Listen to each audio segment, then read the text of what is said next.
kyk, ons het 4 fietsse wat ons uithuur aan die ouens, maar meeste van die tyd, dit kan die ouens ou self, die 5 of die 10 kilos hierso rondry, maar ouens wat regtig ernstig is met daai meldwyk, bring maar hulle eie fietsse. En dan gee ons die kaarte, alles is baie mooi gemerk, en dan kan hulle gaan sweet en val. Ons het die visarende hier voor ons het die reserye, die Goliath herons hier so, klomp eentjies en hierdie kookstertjies hier, en dan het ons die Marshall breekop arende op die Wilsplaas agter en die witkruisarende, hier's baie.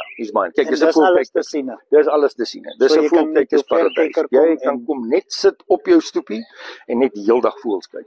Dis baie mooi. Ek sien julle het ook 'n tipe van 'n sosiale aktiwiteit, die Kamkiri Challenge. Ja, ons doen dit 1 keer 'n jaar, naweek net voor die skoolvakansies.